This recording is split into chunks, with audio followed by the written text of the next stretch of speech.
नमस्कार दोस्तों, हिंदी के इस वीडियो में आप सभी का बहुत बहुत स्वागत है। और एचपी एलाइड और नायब तहसीलदार के एग्ज़ाम के लिए जो अभ्यास सत्र हमने प्रारंभ किए हैं, आज उसका तीसरा दिन है। और मैं आशा करती हूँ कि अभी तक जितने भी 2 सेशन हुए हैं वो सभी आपने देखे होंगे, उन्हें अच्छे से समझा होगा। और आप अच्छे से बिल्कुल प्रयास कीजिएगा कि ऐसे ही हमारे साथ जुड़े रहें। और जो भी जैसे कोई भी क्वेरी अगर आपकी होती है तो हमें बताइए। कोई उसमें एडिशन आप चाहते हैं कि सेशंस में ये टॉपिक भी डिस्कस हो, इन पर भी चर्चा हो, वो भी हमें बताइए। तो ये आप ही के लाभ के लिए हैं, तो आप हमारे साथ जुड़े रहिए। बाकी आज जो सेशन है उसमें देखिए हम आपके लिए क्या क्या लेकर आए हैं। तो अभी तक जो 2 सेशन थे उसमें तो हमने केवल और केवल व्याख्या की थी, लेकिन आप जानते हैं पेपर में व्याकरण के प्रश्न भी आते हैं। लेकिन ये भी ज़रूरी है कि जो व्याकरण के प्रश्न आते हैं उसमें आपको विकल्प नहीं आते हैं। वो आपको सब्जेक्टिव टाइप क्वेश्चन ही आते हैं कि आपको केवल जैसे शब्द दे दिए बिना विकल्प के, आपको जस्ट वो उसकी वर्तनी जो है वो शुद्ध करके लिखनी है। आपको 5 शब्द दे दिए गए, उसके आपको पर्यायवाची लिखने हैं। एमसीक्यूज नहीं आते, बहुविकल्पीय प्रश्न नहीं आते हैं आपको। तो उसी प्रकार से हम लेकर आए हैं पैटर्न में। तो आज 5 विषयों पर हम चर्चा करेंगे। मुहावरे लोकोक्ति जो आएगा सबसे मेन है, संधि विच्छेद, पर्यायवाची शब्द, वर्तनी और व्याख्या। क्योंकि व्याकरण के विषय भी हमने ये इसलिए चुने हैं क्योंकि काफ़ी हद तक यही विषय आते हैं। तो चलिए फिर प्रारंभ करते हैं। सबसे पहले तो अगर मुहावरे लोकोक्तियाँ, इसके लिए मैंने आपको थोड़ी सी चॉइस इसलिए दे दी है क्योंकि थोड़ा सा डिफिकल्ट हो जाता है कभी कभी ये टॉपिक, तो मेन आपको पहले समझना है। तो देखिए आपके सामने 2 प्रश्न हैं। पहला है विरोध करना के लिए सही मुहावरा क्या होगा। यानी कि अगर आप किसी का विरोध कर रहे हैं, ठीक है ना, किसी सरकार का विरोध कर रहे हैं, व्यक्ति का विरोध कर रहे हैं, अपने किसी सीनियर का विरोध कर रहे हैं, तो उसके लिए कौन सा मुहावरा आएगा। सर झुकाना, सर उठाना, सर कटाना या सर चढ़ाना। और दूसरा है निम्न में से किस वाक्य में मुहावरे का सही प्रयोग हुआ है। तो जैसे एक ही जो है आपका मुहावरा लोकोक्ति है, ठीक है ना, वो चारों में प्रयुक्त हुआ है, लेकिन उसका सही प्रयोग किस वाक्य में हुआ है वो आपको देखना है। तो ज़रा फटाफट से इसका सही उत्तर खोजने का प्रयास कीजिए। तब तक हम तो उत्तर बताते ही हैं, ठीक है ना, क्योंकि ये लाइव सेशन नहीं है, सच रिकॉर्डेड है। तो आपका ज़्यादा समय ना लेते हुए, जैसे है कि सभी कर्मचारी प्रशासन के खिलाफ विरोध कर रहे थे। विरोध कर रहे थे मतलब सभी मजदूरों ने क्या किया, प्रशासन के खिलाफ सर उठाया। तो इसलिए सर उठाना जो है वो सही मुहावरा है विरोध करने के लिए। तो इसलिए आपका जो सही उत्तर होगा वो आपका होगा दूसरा विकल्प। फिर है, अब पहले हमें चारों वाक्य पढ़ने होंगे, तभी हमें पता चलेगा कि इनमें कौन सा मुहावरा या लोकोक्ति प्रयुक्त हुई है और किसमें इसका सही प्रयोग है। परीक्षा में नकल करने पर अध्यापक ने रामू की ईंट से ईंट बजा दी। थोड़ा ज़्यादा मोल भाव क्या किया कि दुकानदार ने ग्राहक की ईंट से ईंट बजा दी। आज आतंकवादियों ने उस इलाके में ईंट से ईंट बजा दी और युद्ध में सेना ने दुश्मन की ईंट से ईंट बजा दी। तो आई गेस आपने चारों वाक्य अच्छे से पढ़े। और यहाँ पे ईंट से ईंट बजाने का मतलब क्या होता है। अब जैसे पहला वाक्य है उसमें भी स्टूडेंट्स को लग रहा होगा कि इसमें कुछ ज़्यादा गलत नहीं है, क्योंकि उन्हें ये लगता है कि ईंट से ईंट बजाने का मतलब होता है कि उन्हें बहुत करारा जवाब देना, ये उन पर बहुत मतलब कि अच्छे से क्रोध करना या वैसा कुछ। लेकिन ऐसा नहीं। इसका जो सबसे सही विकल्प है वो है फोर्थ ऑप्शन, कि युद्ध में सेना ने दुश्मन की ईंट से ईंट बजा दी। मतलब जैसे को तैसा दिया कि बहुत मतलब कड़ी टक्कर दी, बहुत बुरी तरीके से उन्हें मतलब मुंह तोड़ जवाब देना। मुंह तोड़ जवाब देना इसका सही जो है अर्थ होता है मुहावरे का। तो इसलिए करेक्ट ऑप्शन है आपका फोर्थ वन। अगला देखिए, हाथ का मैल। हाथ का मैल एक मुहावरा होता है ना, हम कहते हैं ये तो हाथ का मैल है, लेकिन इसका अर्थ क्या होता है। मेहनत की कमाई, अत्यंत तुच्छ वस्तु, तुच्छ मतलब होता है छोटा, सहज प्राप्त वस्तु, सहज मतलब जो बहुत आसानी से मिल जाए, और परमात्मा की देन। बाकी चौथा प्रश्न है कि किस मुहावरे में वाक्य में मुहावरे का सही प्रयोग हुआ है। Again the same question. तो सबसे पहले है हाथ का मैल, और आपने देखा होगा कि ये मुहावरा कहाँ पर अधिक प्रयुक्त होता है, पैसे के लिए। हम कहते हैं ना कि तुम क्या ये पैसा पैसा करते रहते हो, पैसा तो हाथ का मैल है, आज आया कल गया। तो अब ये मेहनत की कमाई, हम मेहनत की कमाई को हाथ का मैल कहेंगे? कभी नहीं। अत्यंत तुच्छ वस्तु, पैसे को क्या कभी हम ये कह सकते हैं कि पैसा तो बहुत छोटी वस्तु है। कुछ लोग महानता दिखाने के लिए कह देते हैं, लेकिन पैसा इतनी भी छोटी वस्तु नहीं है, ठीक है ना, उसी से हम जी रहे हैं। फिर सहज प्राप्त वस्तु, सहज मतलब जो अपने आप आती है, कि अब जैसे कि हम मेहनत कर रहे हैं तो तभी पैसा आ रहा है। और जैसे कहते हैं कि भाई तकदीर में लिखा है तो कम मेहनत से भी ज़्यादा पैसा आ जाएगा, तो उस प्रकार। बाकी परमात्मा की देन हम ये नहीं कह सकते, क्योंकि परमात्मा की देन तो ऐसी बहुत सारी चीज़ें हैं जो कि हम बिना मेहनत के भी हमें मिलती हैं, जैसे श्वास लेने के लिए वायु है, जल है, वो सब। तो इसलिए इसमें जो सबसे सही विकल्प होगा वो होगा थर्ड ऑप्शन, सहज प्राप्त वस्तु। कि कोई भी जो चीज़ है जो सहज प्राप्त हो जाती है वो तो हाथ का मैल है कि ये तो आएगी या जाएगी, ठीक है ना, ऐसा कुछ वो नहीं है। तो इसलिए करेक्ट ऑप्शन आपका थर्ड वन। फिर है किस वाक्य में मुहावरे का सही प्रयोग हुआ है, फिर से हमें चारों वाक्य पढ़ने पड़ेंगे। जिसके पास दौलत होती है उसकी आंखों में चर्बी छा जाती है। चर्बी चढ़ना तो सुना है, चर्बी छा जाना। मेरी बात से उत्तेजित होकर उसकी आंखों में चर्बी छा गई।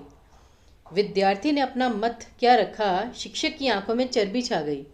और आंखों में चर्बी छा जाने पर कोई साथ नहीं रहता। तब यहाँ पर क्या है, चर्बी छा जाने का मतलब क्या होता है, वही चीज़ की जैसे हम कहते हैं ना तुम्हें बहुत चर्बी चढ़ गई है। ये मोटे होने के उसमें नहीं होता, ऐसा होता है कि मतलब तुम अपने आप को बहुत ज़्यादा समझने लगे हो, बहुत अहंकार जैसे जब भर जाता है। तो इसलिए यहाँ पर भी जो सबसे सही विकल्प है वो है फर्स्ट ऑप्शन, कि जिसके पास दौलत होती है उसकी आंखों में चर्बी छा जाती है। कि जिसके पास पैसा होता है बहुत ज़्यादा, ठीक है ना, उसे अहंकार आ ही जाता है, कुछ भी कर लीजिए आप। तो इसलिए करेक्ट ऑप्शन है फर्स्ट वन। फिर मुहावरे लोकोक्तियों से संबंधित दो प्रश्न और हैं। 9 दिन चले 2.5 कोस, लोकोक्ति का भावार्थ क्या है।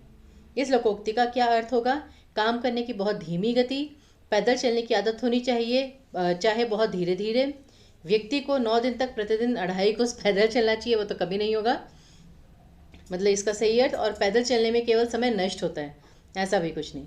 तो आई गेस ऑप्शन ही ऐसे हैं कि आपको इजीली पता चल जाना चाहिए। 9 दिन चले 2.5 कोस, मतलब कि 9 दिन चले और चले कितना, डिस्टेंस कितना कवर किया, केवल 2.5 कोस, जो बहुत ज़रा सा होता है। तो इसलिए इसका जो सही अर्थ है वो क्या है, काम करने की बहुत धीमी गति, कि आपने काम इतनी धीमी गति से किया, या फिर आप इतना धीमे चले कि पूरे 9 दिन लग गए आपको केवल 2.5 कोस चलने में। तो इसलिए सही उत्तर है आपका पहला विकल्प। और मुहावरे लोकोक्तियों का अंतिम प्रश्न है, किस विकल्प में मुहावरे का भावार्थ सही नहीं है।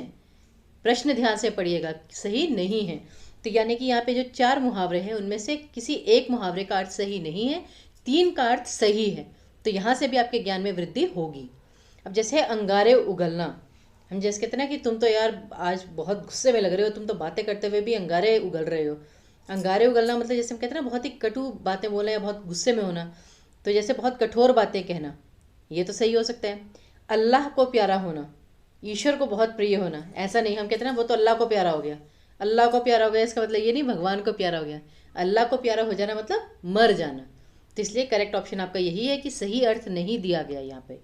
उसी प्रकार है भांडा फूटना, वो तो आप सभी को पता है, भांडा फूटना अर्थात रहस्य प्रकट हो जाना। और आंखें तरेरना, ये याद रखिएगा क्योंकि आंखों से संबंधित काफ़ी सारे मुहावरे होते हैं, आंखों से संबंधित, हाथ से संबंधित।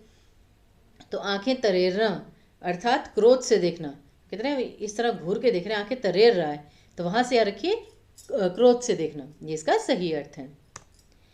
चलिए अब आते हैं बाकी व्याकरण के प्रश्नों पर, लेकिन इसमें अब विकल्प नहीं दिए होंगे। जैसे आपके पास यहाँ पर 6 शब्द हैं, मृण्मय, रजगण, वसुधैव, विच्छेद, व्यापी और व्यवहार। इन सभी का आपको संधि विच्छेद करना है। तो कैसे करेंगे, ज़रा फटाफट अपने एंड पर इसका उत्तर निकालिए, फिर हम 1 मिनट बाद इसका जो सही उत्तर है वो आपको बताते हैं। पहले अपने एंड पे ट्राई कीजिए।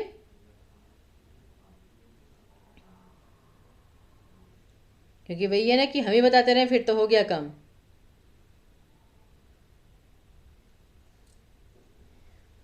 अब जैसे आप सभी जानते हैं कि संधि विच्छेद करते समय आपको कोशिश ये करनी है कि 2 शब्दों को थोड़ा अलग किया जा सके, या एक पूरे शब्द में एक मूल शब्द जो होता है उससे थोड़ा सा समझा जा सके। अब जैसे रजकण है, रजकण, ठीक है ना, तो रज अलग शब्द है, कण अलग शब्द है। अब जब रजकण, जैसे एक एग्जाम्पल के लिए ले लेते हैं कि रजकण, अब रज और कण इन दोनों को जोड़ते समय कुछ भी बदलाव नहीं हुआ। तो जब कुछ बदलाव हुआ ही नहीं है तो फिर इसमें संधि विच्छेद हम कौन सी डालेंगे, ना स्वरों में कोई परिवर्तन आया, ना व्यंजन में कोई परिवर्तन आया। तो याद रखिए, ना जब स्वर समझ में आए ना व्यंजन समझ में आए, दैट मीन्स वहाँ पे आपकी विसर्ग संधि है। दैट मीन्स रजकण का संधि विच्छेद क्या होगा, रजह जमा गण, कण, सॉरी, रजह जमा कण रजगण। तो वैसे कभी कभी रजो कण भी आ जाता है, लेकिन रजकण। फिर है मृण्मय, अब यहाँ पे ण आ गया, दैट मीन्स कि यहाँ पे आपका क्या आएगा, व्यंजन संधि है, तो मृतमय, तो मृतमय, मृत जमा मय, मृण्मय। फिर है वसुधैव, अब वसुधैव से हमें क्या याद आता है, जैसे वसुधैव कुटुंबकम, वसुधा, वसुधा याद आता है, तो वसुधा जमा एव वसुधैव। फिर है आपका विच्छेद।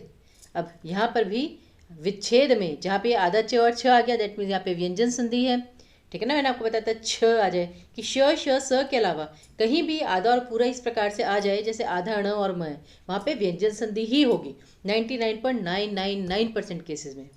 तो विच्छेद में विहि जमा छेद, तो बेसिकली यहाँ पे अब व्यंजन संधि भी व्यंजन संधि ही है, विहि नहीं, वी जमा छेद, वी जमा छेद विच्छेद। उसी प्रकार है व्यापी। अब व्यापी में व्य य का स्वर आ गया, अय या आय का नहीं, य का, तो यहाँ पे यण संधि आ गया। और यण संधि में य कब बनता है और व कब बनता है? य तब बनता है जब ई की मात्रा आ जाए, और व बनता है जब ऊ की मात्रा आ जाए। अब यहाँ पे य बन रहा है, दैट मीन्स ई की मात्रा आएगी, तो दैट मीन्स वी जमा आपी व्यापी। तो ये आपको याद रखना है कि य कब बनता है, व कब बनता है, अय कब बनता है, आव कब बनता है, ओ कब बनता है, औ कब बनता है। तो ये सब चीज़ें अगर आपको पता होंगी तो बहुत इजीली आप संधि विच्छेद कर सकते हैं। तो वी जमा आपी व्यापी, और व्यवहार व्य, फिर से य आ गया, तो वही वी जमा आहार व्यवहार। और सॉरी, यहाँ पे वी जमा आहार नहीं आएगा, नहीं तो व कहाँ जाएगा, तो वी, ये तो आ गया वी, और अवहार, वी जमा अवहार व्यवहार। तो ये चीज़ भी आपको ध्यान रखनी है, क्योंकि ऑप्शन में अगर बाई चांस आप किसी और पेपर की तैयारी कर रहे हैं जिसमें MCQs आते हैं, तो इसमें अगर वी जमा आहार होगा, ठीक है ना, तो वो व्यवहार नहीं होगा, क्योंकि व कहाँ से लाएंगे आप, ये जो दूसरे वाला व है। तो इस चीज़ का ध्यान रखिए। तो ये देखिए सभी का सही उत्तर मृण्मय का मृत जमा मय, त के नीचे हलंत लगाना मत भूलिएगा। फिर रजकण, रजहा जमा कण। फिर वसुधैव, वसुधा जमा एव वसुधैव। फिर विच्छेद, वी जमा छेद विच्छेद। व्यापी, वी जमा आपी व्यापी। और व्यवहार, वी जमा अवहार व्यवहार, ठीक है ना, क्योंकि ई की मात्रा और अ की मात्रा य में परिवर्तित हो जाएंगे, बाकी वो हार एज इट इज। यहाँ तक आएगा आपको क्लियर है। अगला देखिए, अब आते हैं पर्यायवाची शब्दों पर। अब पर्यायवाची में भी पेपर में तो आपको यही आएगा, 5 शब्द दे दिए जाएंगे, कहेंगे इसके 2-2 पर्यायवाची लिखिए, तो इसलिए आपको पता होना चाहिए। खैर आज हम बहुत साधारण शब्द लेकर आए हैं जिनके आ जाते हैं आँख, आकाश, इंद्र, उपवन और कपड़ा।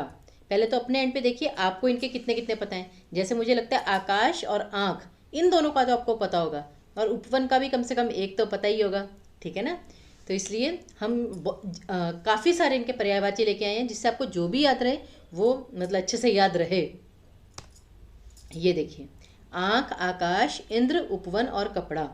अब आँख को देखिए क्या क्या कहते हैं, नेत्र, नयन, चक्षु, दृग, लोचन, अक्षी, नज़र, अक्ष और चश्म। जैसे हम चश्मा कहाँ से आया कि आँखों पे चश्मा लगाते हैं हम, तो वो चश्म से आया, चश्म, आँखों को चश्म भी कहते हैं, याद रखिएगा। फिर है आकाश, आकाश के पर्यायवाची देखिए, नभ, अनंत, अभ्रम, पुष्कर। अभ्र या अभ्रम मतलब दोनों ही सही है, संस्कृत का वो आ गया एक तरह से टच। पुष्कर, शून्य, तारापथ, अंतरिक्ष, आसमान, फलक, व्योम, दिव्य, खगोल, गगन और अंबर। इनमें से आप अगर 5 भी याद कर लेंगे मुझे लगता है, जैसे कि नभ, अंबर, गगन, व्योम, आसमान, इतना तो याद कर ही सकते ना। तो सभी शब्दों के आपको 5-5 पर्यायवाची भी पता हो तो मोर देन सफिशिएंट है। फिर है आपका इंद्र। अब जो इंद्रदेव हैं, इंद्र बारिश के देवता, उनको देखिए क्या क्या कहते हैं, पुरंदर, शक्र, शचीपति, सुरपति, देवराज, मघवा, देवेश, शतक्रतु, सुत्रामा, वासव, सुरेश, वहत्रा, अमरपति, पर्वतारी, विडोजा, कौशिक, शतमन्यु। ये सारे नाम आप एक बार पढ़िएगा ज़रूर, रीज़न बिहाइंड। बाई चांस इनमें से अगर कोई शब्द आ जाता है जैसे कि देवराज, कि देवों के राजा, तो यहाँ पर संबंध तत्पुरुष नहीं आएगा, यहाँ पर बहुव्रीहि समास आएगा कि देवों के राजा हैं जो, अर्थात इंद्र, ठीक है ना, देवों के एक ही राजा हैं इंद्रदेव। तो सुर अर्थात क्या होता है, देवता की, सुरों के पति अधिपति हैं जो, अर्थात इंद्र, तो यहाँ पे भी बहुव्रीहि समास आएगा। तो उस प्रकार से ये सभी नाम अगर थोड़ा सा अपनी आंखों के सामने से निकाल लेंगे तो आपके लिए अच्छा रहेगा। ये समास में भी आपके लिए प्रयुक्त हो सकता है, या फिर शब्द रूढ़ है, यौगिक है, योग रूढ़ है, उसके लिए भी आपके मतलब बेनिफिट में आ सकता है। अगला है उपवन। उपवन को क्या क्या कहते हैं? बाग, बगीचा, उद्यान, वाटिका। आई गेस ये पहले चार तो बहुत आसान है, हमेशा से पढ़े हुए आपने। बाग, बगीचा, उद्यान, वाटिका। फिर है पुष्पोद्यान, फुलवारी, पुष्प वाटिका, गुलिस्तान, चमन या गुलशन। खैर इसमें उर्दू के भी जैसे काफ़ी शब्द हैं, जैसे चश्म हो गया, गुलिस्तान, चमन, लेकिन फिर भी ये इसके पर्यायवाची तो हैं कि अगर आपको बाकी याद ना रहे तो आप ये लिख सकें। और लास्ट में है कपड़ा। कपड़े को क्या क्या कहते हैं? अंबर, पट, पोशाक, लिबास, दुकूल, परिधान, चीर, वसन और वस्त्र। तो ये सारे आप एक बार अपनी आंखों के सामने से निकाल लीजिए, पढ़ लीजिए एक बार। 3-4 भी याद रहते हैं, मोर देन सफिशिएंट है। चलिए अब आते हैं वर्तनी के प्रश्नों पर। वर्तनी में यहाँ पर आपके पास 6 शब्द दिए गए हैं, फटाफट चेक कीजिए इनमें से किसकी वर्तनी सही है, किसकी वर्तनी गलत। वर्तनी सही दी गई है तो एज इट इज़ लिख दीजिए, वर्तनी गलत है तो सही करके लिख दीजिए, ठीक है ना। जैसे मैंने कहा था कि ज़रूरी नहीं, वैसे तो 99% केसेस में आपको गलत शब्द ही दिए जाते हैं ऐसे केसेस में, बट 1% यू नेवर नो कि कब शिक्षक का मन बदल जाए, वो ट्रिकी क्वेश्चन दे दे और सही वर्तनी ही दे दे, तो आपको फिर वो सही वर्तनी ही वापस लिख कर आनी है। तो यहाँ पर 6 शब्द कौन कौन से हैं? महाबली, उधम, रिद्धि, गोष्ठी, पंडित और द्रुगम। तो ये देखिए अब क्या होगा इनका शुद्ध रूप। आई गेस ये थोड़ा सा आसान है। महाबली, अब ये जो बली है ये नहीं होगा, महाबली हनुमान, जैसे हनुमान जी को कहते हैं ना महाबली, तो महाबली में ल को बड़ी की मात्रा आनी चाहिए, छोटी की नहीं। उधम, अब हमें तो लगता है कि जैसे उधम उधम मचा रखा है तो छोटा ऊ ही आएगा, लेकिन एक्चुअल में क्या होता है? ऊधम मचा रखा है, ऊधम, बड़ा ऊ आएगा, तो यहाँ पर गलती है, छोटे ऊ की जगह बड़ा ऊ आएगा। फिर है रिद्धि। अब रिद्धि क्या होता है कि जैसे हम कहते हैं कि बहुत तप करके मैंने रिद्धि सिद्धि प्राप्त कर ली है, तो उस रिद्धि में ये वाला र नहीं आएगा, ऋषि वाला र आएगा, रिद्धि। फिर है आपका गोष्ठी। गोष्ठ एक अलग चीज़ होती है, ठीक है ना। गोष्ठी, गोष्ठी नहीं होता, गोष्ठी होता है, ठेले वाला ठ, गोष्ठी। और गोष्ठी का मतलब क्या होता है? एक सभा या एक आयोजन, जैसे औपचारिक रूप से आपने कोई सभा बुलाई है, कोई बैठक बुलाई है, उसे कहा जाता है गोष्ठी, याद रखिएगा। फिर है पंडित। याद रखिए पंडित में अगर प के ऊपर हम अनुस्वार लगा देंगे तब तो कोई प्रॉब्लम नहीं, लेकिन अनुस्वार की जगह अगर हम न या ण लिख रहे हैं तो हमें देखना है उससे अगला वाला पंचमाक्षर का अगर नियम याद हो, उससे अगले वाला वर्ण कौन सा है। जैसे ड, ड किस वर्ग को बिलोंग करता है? ट वर्ग को। ट, ठ, ड, ढ, ण।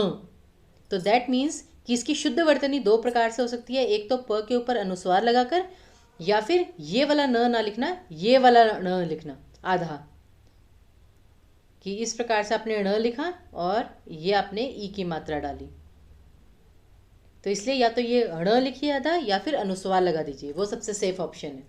और अंत में ये है, अब जैसे ये है इससे हम द्रुगम पढ़ेंगे, दुर्गम नहीं पढ़ेंगे। दुर्गम तब होगा जैसे दुर्गम, तो ग से पहले र आया तो ग के ऊपर र आएगा, र की मात्रा, इस प्रकार से। तो इसलिए इनकी जो सही वर्तनी है, देखिए महाबली कैसे लिखा जाएगा, उधम कैसे लिखा जाएगा, रिद्धि कैसे लिखा जाएगा, और यहाँ पे भी रिधि, रिधि नहीं होता, रिद्धि होता है, रिद्धि जैसे बुद्धि, तो आधा द और ध, तो इस प्रकार से ये लिखा जाएगा। गोष्ठी, पंडित और दुर्गम।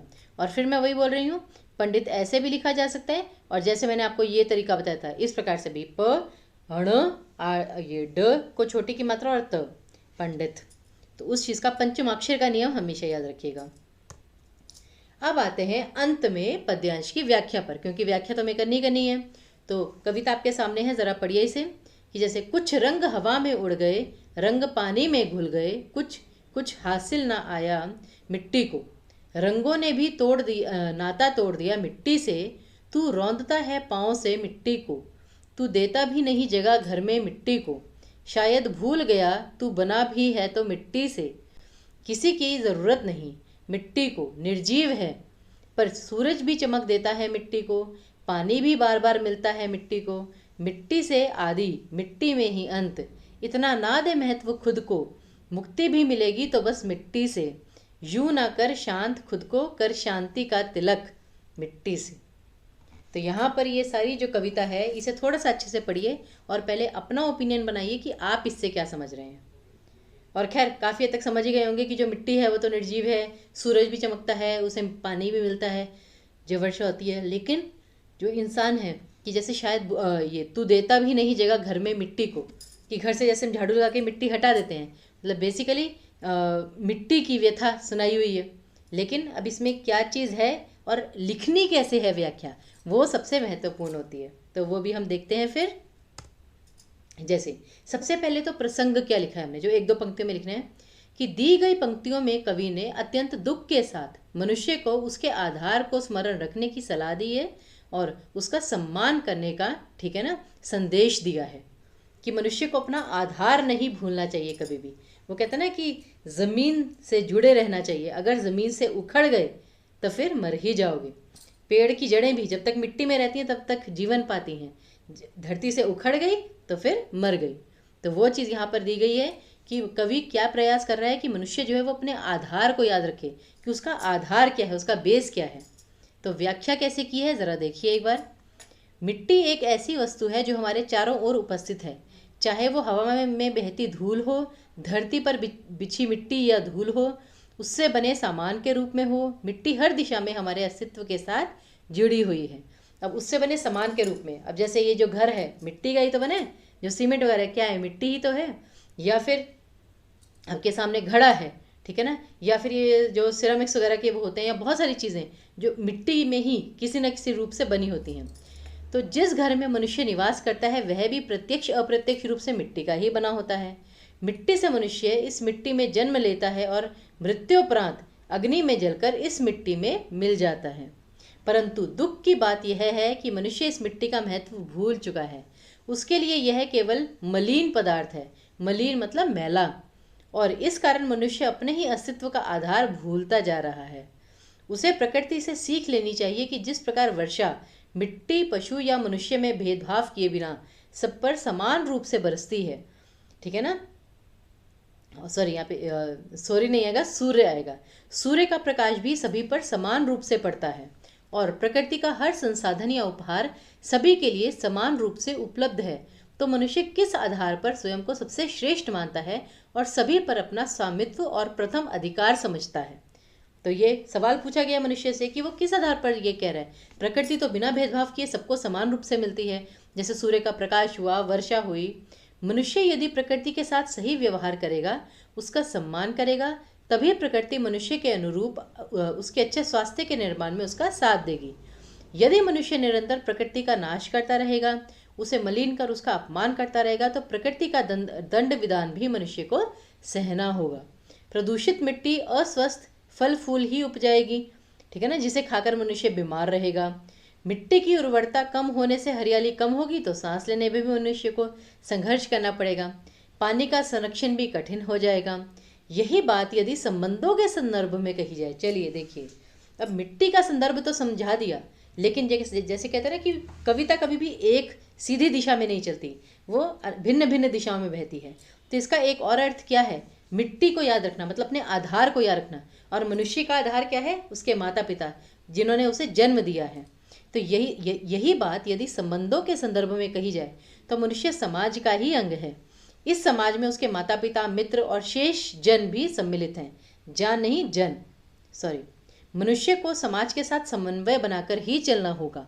इसका तात्पर्य यह कदापि नहीं कि वह समाज की हर सही गलत बात विवेकहीन होकर स्वीकार करे। देखिए, समाज के साथ चलने का मतलब ये नहीं है कि उसकी सारी रूढ़िवादी चीज़ों को भी, गलत चीज़ों को भी स्वीकार करें, ऐसा किसी ने नहीं कहा। परंतु उसे ऐसा कार्य कभी नहीं करना चाहिए जो समाज हित में ना हो। उसे अपने माता पिता, अपने, ठीक है ना, जन्मदाता का सम्मान करना चाहिए, अपनी जड़ों को याद रखना चाहिए और सभी से प्रेम पूर्वक एवं मैत्रीपूर्ण व्यवहार स्थापित करने का प्रयास करना चाहिए। तो देखिए, आपने 2 कंटेक्स्ट दे दिए पोएम में और ये मोर देन सफिशिएंट है। फिर भावार्थ। भावार्थ क्या है कि निष्कर्ष क्या निकला पूरी व्याख्या का, कि मनुष्य को कभी भी अहंकार के मार्ग पर नहीं जाना चाहिए। उसका जीवन, उसकी सफलता एवं उसका अस्तित्व सभी उसे समाज और प्रकृति के सानिध्य में ही प्राप्त हुए हैं, उनके साथ रहकर ही प्राप्त हुए हैं। क्योंकि अब जैसे आप सफल हैं लेकिन आप बिल्कुल अकेले हैं, कोई आपको देखने वाला नहीं है, अप्रिशिएट करने वाला नहीं है, तो वो सफलता आपके लिए कोई मायने नहीं रखती। तो इसलिए आप समाज का हिस्सा हैं, आपको उसी के साथ रहना है। इन सभी आधारों के बिना मनुष्य लड़खड़ाकर सीधे विनाश की ओर ही अग्रसर होगा। कौन से आधार हैं आपके? कि ये आप जैसे समाज है, आपका परिवार है, आपका देश है, ये सभी आपके आधार हैं। और फिर आपके ज्ञान है, आपके संस्कार हैं। अतः, सॉरी यहाँ पे 8 नहीं आएगा, अतः आएगा, ठीक है ना। अतः उसे अपनी आधारशिलाओं का ज्ञान होना चाहिए और सभी का सम्मान करना चाहिए। तो इसलिए मनुष्य को पता होना चाहिए उसका आधार क्या है, उसके संस्कार क्या हैं, उसके लिए सही गलत क्या है, किसने उसे जन्म दिया, किसका उस पर उपकार है, वो सभी मनुष्य को याद रखना चाहिए। और विशेष क्या है इस कविता में कि एक तो भाषा अत्यंत सरल है, बहुत सिंपल लैंग्वेज थी, आपको समझने में कोई मुश्किल तो नहीं हुई होगी। और शैली भावात्मक एवं प्रेरणात्मक है। भावात्मक तो क्यों है? क्योंकि कवि को दुख हो रहा है कि इंसान जो है वो मिट्टी को भूलता जा रहा है, अपने घर से भी बाहर निकाल देता है। और प्रेरणात्मक इसलिए है कि वो मनुष्य को प्रेरणा दे रहा है कि जिस प्रकार जो प्रकृति है वो सभी पर समान रूप से अपना मतलब कि उपकार जो है वो देती है, मनुष्य को भी सभी को समान मानना चाहिए, ठीक है ना, और सभी से प्रेम पूर्वक व्यवहार करना चाहिए। और दूसरी विशेष बात क्या है कि पंक्तियां ओज गुण एवं करुण रस से सुसज्जित हैं। तो ये थी आपकी कविता की पूरी व्याख्या। तो हम आशा करते हैं कि आज हमने व्याकरण के भी काफ़ी प्रश्न किए, ठीक है ना, 4 विषयों पर प्रश्न किए और हमने एक व्याख्या भी की। तो आप इस सेशन को भी बहुत अच्छे से पढ़ेंगे, समझने का प्रयास करेंगे, ठीक है ना, और आगे भी आप हमारे साथ इसी प्रकार जुड़े रहेंगे। बाकी जो MCQs की सीरीज़ है वो तो हमारी साइड बाय साइड चलती ही रहेगी, ठीक है ना, वो आप हमेशा याद मतलब जुड़े रहिएगा। सभी इंस्पेक्टर के माध्यम से, पटवारी के माध्यम से, ठीक है ना, TGT के माध्यम से MCQs तो हम आपके लिए रेगुलर इंटरवल पर लाते ही रहेंगे। लेकिन ये जो HP अलाइड और नायब तहसीलदार का है, ये सोमवार, मंगलवार और बुधवार रात को 9 बजे हिंदी विषय के बारे में मैं कह रही हूँ, तब हम आपसे मिलेंगे। चलिए, तो इसी के साथ हम आपसे विदा लेते हैं, इस आशा के साथ कि आप अच्छे से पढ़ाई करेंगे, अपने स्वास्थ्य का ध्यान रखेंगे। तब तक के लिए हमें विदा दीजिए। धन्यवाद।